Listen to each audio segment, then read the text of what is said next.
प्यारे साथियों, अस्सलाम वालेकुम।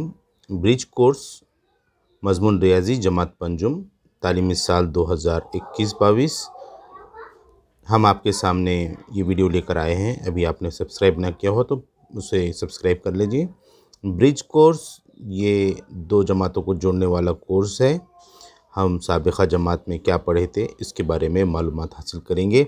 हिंसी शक्लें पढ़े थे। हमारे पास के माहौल में जिन जगहों पर दो खतूत मिले हुए दिखाई देते हैं वहाँ ज़ाविया बनता है।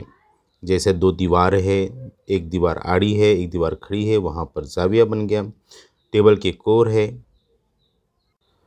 हमारी किताब के औराक है, इस तरीक़े से ज़ाविया बनता है। मेज़ और ईंट के कोने में दिखाई देने वाला ज़ाविया कायमा ज़ाविया है। जिस तरीक़े से आपको यहाँ पर ईंट दिख रहा है और ब्लू कलर के निशान से वहाँ पर ज़ाहिर किया गया एक आड़ी लकीर है, खड़ी लकीर है, वहाँ पर दो खतूत मिल रहे हैं आपस में, वहाँ पर कायमा ज़ाविया बन रहा है। और कायमा ज़ाविया की जो पैमाइश है वो पैमाइश 90 दर्जे होती है। उसी तरीक़े से आपके सामने गोल दायरे में घड़ी नज़र आ रही है। एक कांटा 3 पर है, दूसरा कांटा 12 पर है, वो घड़ी में बज रहे हैं 3 और वहाँ पर भी कायमा ज़ाविया यानी 90 दर्जे का ज़ाविया बन रहा है। घड़ी में 3 बजे की सुई और मिनट की सुई एक दूसरे के साथ ज़ाविया कायमा बनाती है।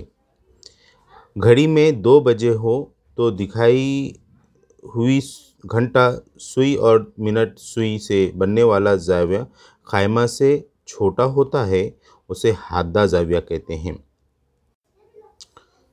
दूसरी घड़ी बताएगी घड़ी में 8 बजे हो तो दिखाई देने वाली घंटा सुई और मिनट सुई के दरमियान बनने वाला ज़ाविया कायमा ज़ाविया से बड़ा होता है। कायमा ज़ाविया से बड़े ज़ाविये को मुनफरजा ज़ाविया कहते हैं। अब कायमा ज़ाविये की पैमाइश जैसे मैंने आपको पहले बताया है कि 90 दर्जे है।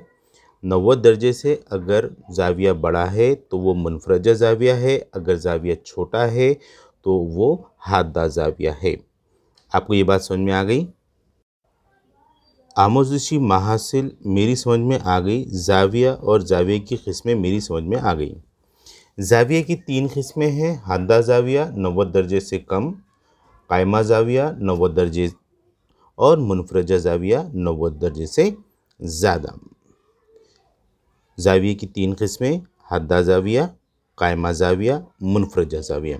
हादा ज़ाविया 90 दर्जे से कम, कायमा ज़ाविया 90 दर्जे और मुनफरजा ज़ाविया 90 दर्जे से ज़्यादा। अब यहाँ पर थोड़ा इयादा करें, ज़ेल की शक्लों का मुशाहिदा करके चौकोन में कायमा ज़ाविया, हादा ज़ाविया और मुनफरजा ज़ाविया इनमें से मुनासिब जो है वो लिखे। अब ये अमली काम है, मैं यहाँ पर नहीं लिखा हूँ। अब आपको फर्स्ट लाइन में जो मेरे सीधे हाथ से पहला डब्बा जो शुरू हो रहा है वो मुनफरजा ज़ाविया है, दूसरा नंबर कायमा ज़ाविया है, तीसरा नंबर हादा ज़ाविया है, फिर चौथा नंबर वो मुनफरजा ज़ाविया है और लास्ट वाला जो है 5वां खाना वहाँ पर हम लिखेंगे हादा, क्योंकि ये 90 दर्जे से कम है। जिन तस्वीरों में ज़ाविया दिखाई देता है ऐसी तस्वीर जमा करके उनमें ज़ाविया बताइए कि वो ज़ाविया हादा है, कायमा है, मुनफरजा है, उनमें कौन कौन ज़्यादा और कौन कौन सा ज़ाविया है पहचानिए और अपनी बयाज़ में चस्पा कीजिए। अब आपको ये बात समझ में आ गई है तो आप खुश हो जाइए। नहीं समझ में आई है तो आप जो पेपर में लिख रहे हैं अपने टीचर्स को बताकर समझें।